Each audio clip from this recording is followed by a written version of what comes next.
A pleasant day to each and everyone. My name is Narim Bailin from TS1A1 together with my partner Kyle Kevin Rokid. We are assigned to tackle about the Region 7 Central Visayas region. Central Visayas is a Philippine administrative region of 4 provinces and 3 highly urbanized cities, which are Cebu City, Lapu-Lapu, and Mandaue. It is numerically classified as Region 7. The eponymous Cebu, Bohol, Siquijor Islands, as well as the eastern section of Negros are the major islands. Region 7 is dominated by the native speakers of 4 Visayan languages, which are Cebuano, Bantayanon, Boholano, and Prohanon. Central Visayas consists of the 2 major island provinces of Cebu and Bohol, as well as the smaller islands of Siquijor and several outlying islands. It also includes the eastern half of the larger island of Negros. Dated on May 29, 2015, the region was redefined. Central Visayas region lost the province of Negros Oriental to the newly formed Negros Island region. However, the region was dissolved, with Negros Oriental returned to the Central Visayas on August 9, 2007. Let me introduce you all to Cebu, the major asset of the Central Visayas region. Cebu is a Philippine province in the Central Visayas region consisting of a major island and 167 smaller islands and islets. Cebu City is dubbed as the Queen of the South. It is the Philippines' oldest city and its very first capital. It is also politically separated from the provincial government. The name Cebu is derived from the old Cebuano word Cebu, which means trade, and is the short version of Sinibuyang Hingpit, which means the location of dealing. It was first used to describe the harbors of Sugbu, the historic name for Cebu City. The traders used many spellings of the name from the 13th through the 16th century. Sugbu or Sugbo is derived from the old Cebuano phrase meaning scorched soil or huge fire. The Central Visayas region is one of the country's 8 key tourist attractions, as well as one of the Visayas supra-regions with a tourism-based economy. Region 7 is one of the most developed and has the country's 4th largest regional economy. Many industries, including as footwear, ICT and IT-enabled services, electronics, wearable, food processing, maritime, and also housewares and furnitures are located in the Central Visayas region.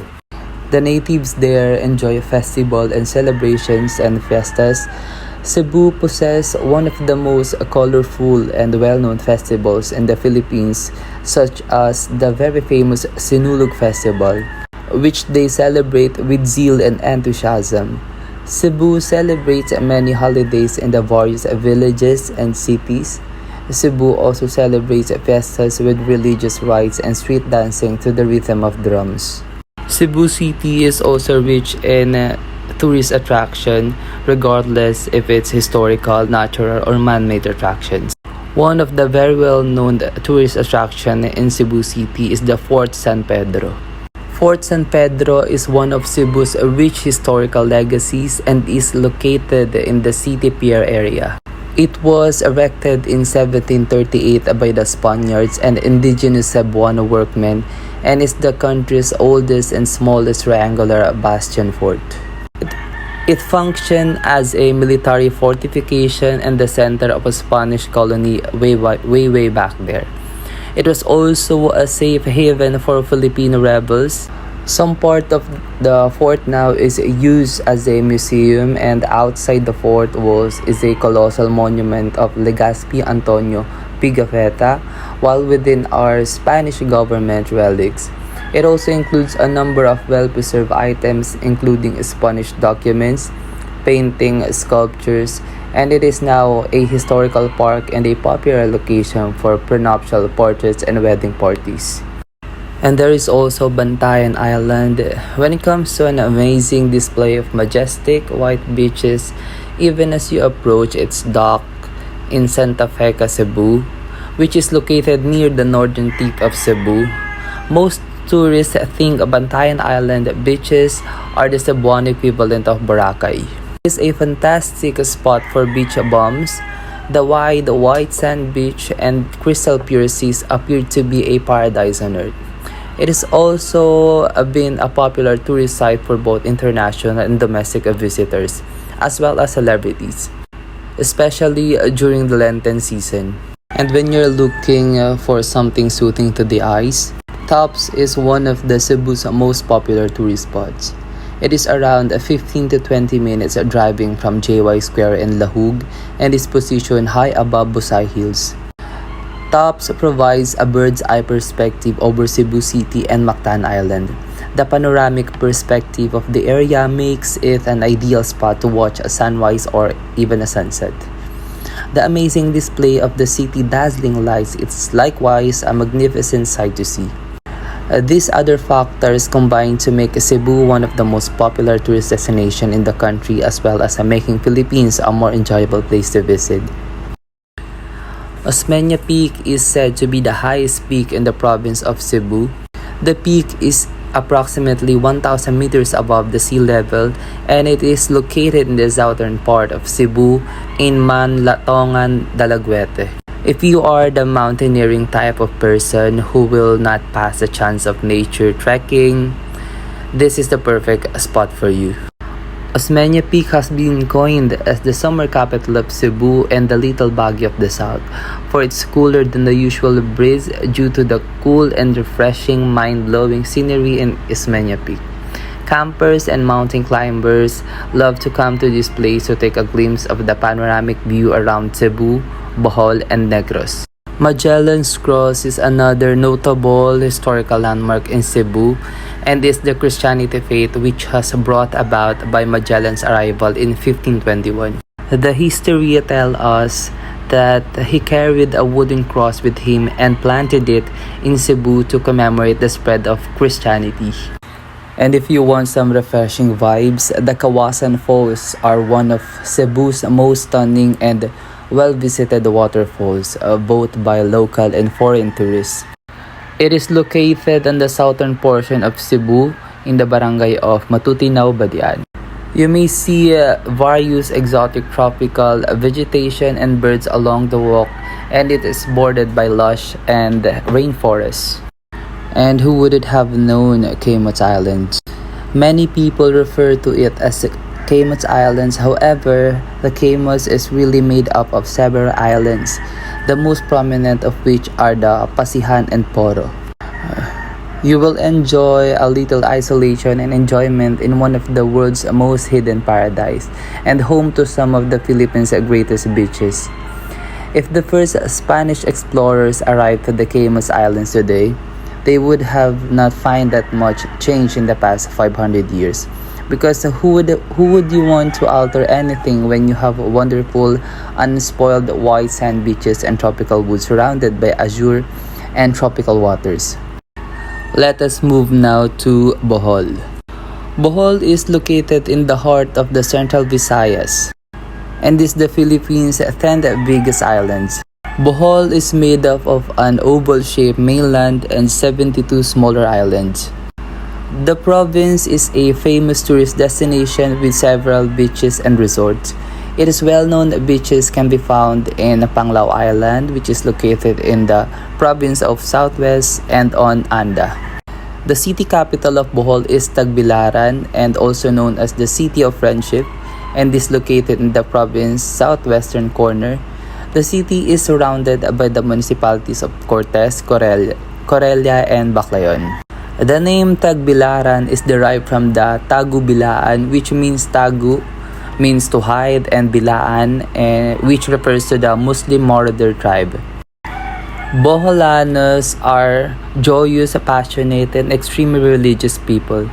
Apart from the yearly honoring of saints in the separate towns and barangay of the province, those characteristics drives them to celebrate and hold festivals. Bohol holidays festivities are extravagant, with town and church decoration, street dance, trade fairs, beauty contests, and more, not to mention the preparation of the delectable cuisine, and even to the point of going into depth to amuse the guests.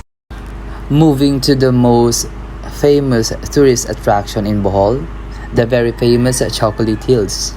Chocolate Hills is the most well-known tourist spot on the island of Bohol.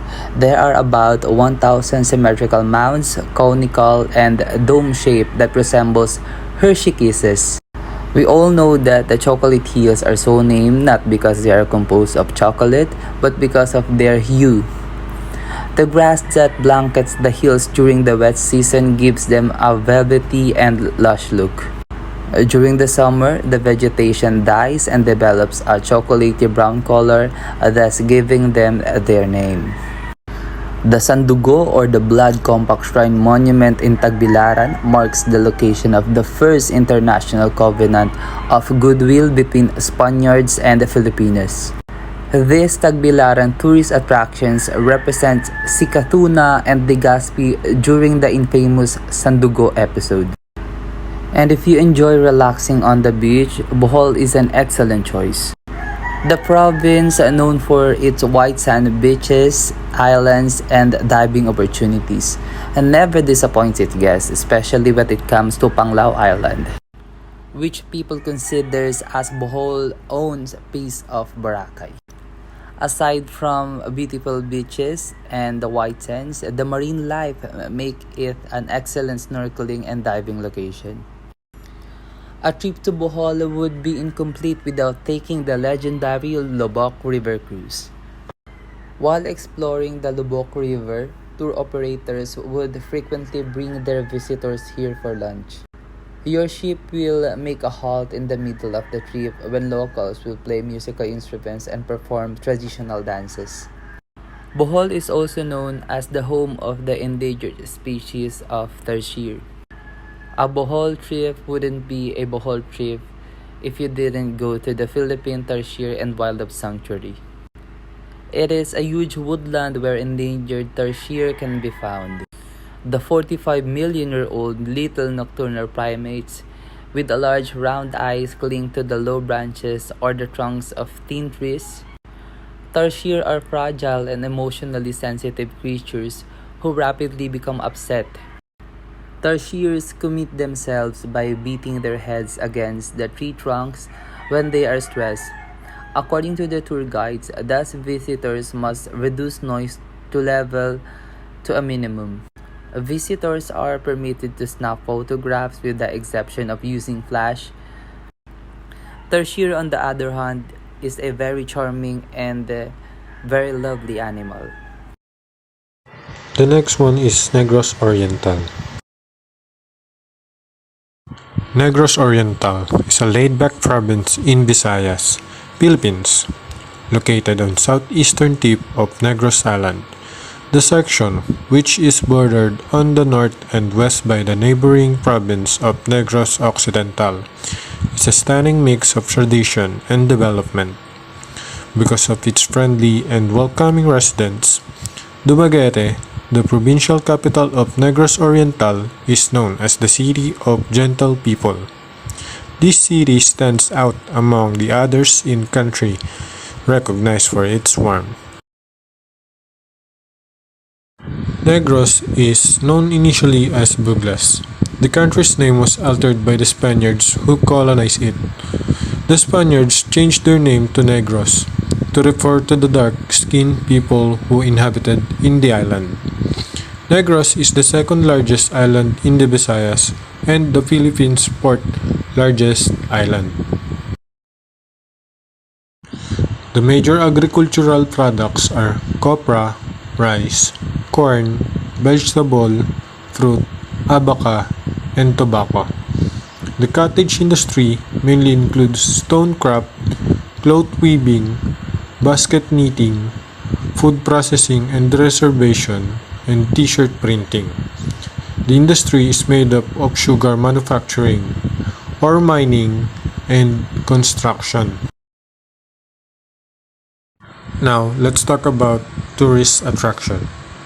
Apo Island is one of Negros Oriental most popular tourist destinations, as well as the province's best diving and snorkeling area.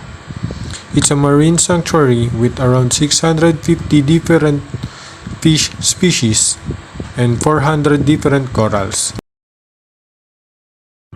The next one is Canlaon Volcano. Canlaon Volcano. On the border of Negros Oriental and Negros Occidental, Mount Canlaon rises majestically.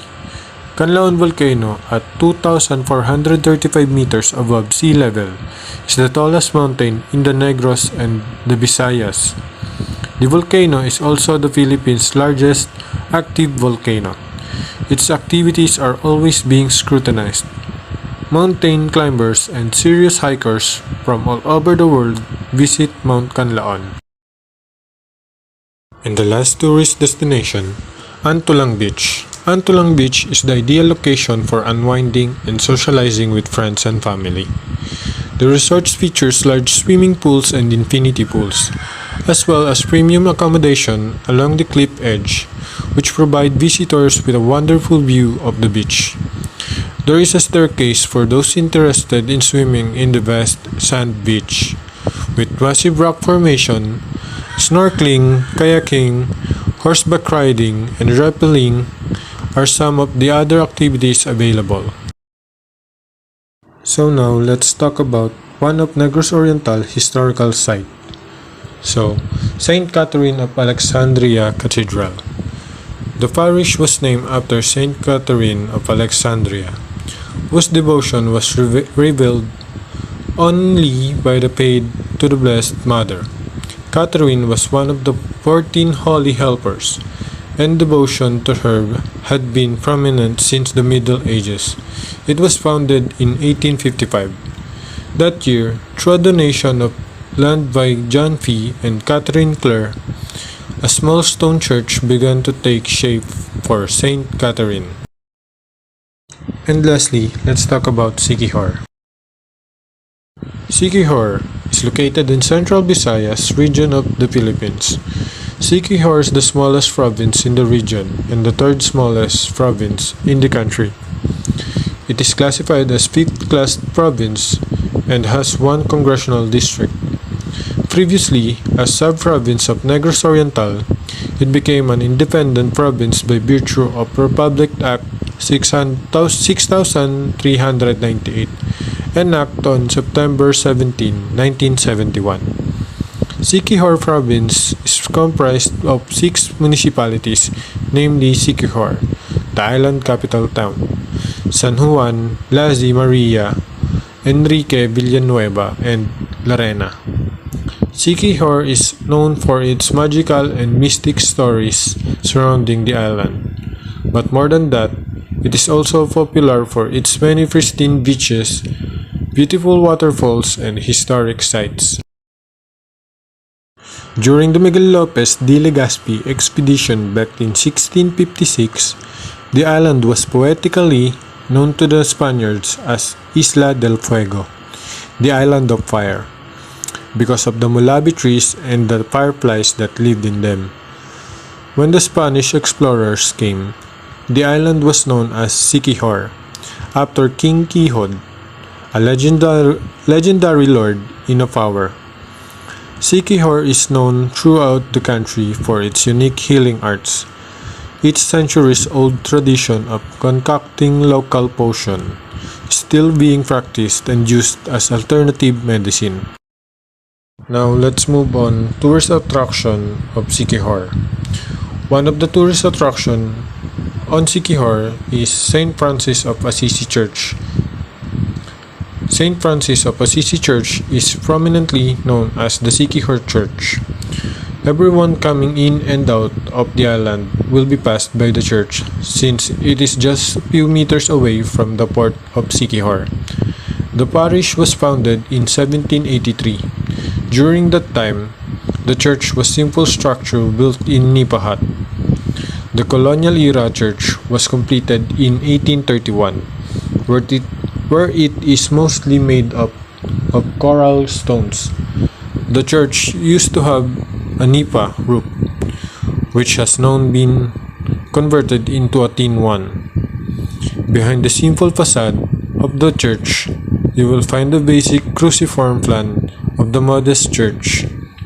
The decor inside is minimal, mostly white ceiling, with old antique lamps hanging. Some religious icons and the original yellow floor tiles give this church special combination of soberness and almost rural charm. And the next tourist attraction is Mount Bandilan. Mount Bandilan is located at the center of the island of Siquijor. The park's highest peak rises at 557 feet above sea level. The park, which covers an entire area of the former Siquijor Reforestation Project, is a home to numerous endemic fauna and flora. Other attractions include the Shrine of the Lady of Lourdes, the Way of the Cross, 5 natural springs, caves, and butterfly sanctuary. The entire park is surrounded by a healthy vegetable garden, thus the air is distinctly crisp and clean. There is a viewing tower at an elevated portion of the park, which gives you a good vantage point of all surrounding barangays and towns. A wonderful view of Siquijor. And for the last tourist attraction is Tulapos Marine Sanctuary. Tulapos Marine Sanctuary is blessed with abundance of marine flora and fauna. What's most interesting in this sanctuary is the 2-story mangrove tree house, which provides a vast view over the sea and the shoreline. Once you are ready, you'll either start swimming immediately or walk the shallow waters. During high tide, you'll have to swim to the rocky part, where you'll begin your snorkeling journey to see the barracudas. The good thing about this is that you'll get to snorkel and see the giant clams and starfishes. That's a wrap, everyone. That's all for Central Visayas region. Again, I am Naring Baydin from TS1A1 together with my partner Kyle Kevin Rokid. Thank you for watching.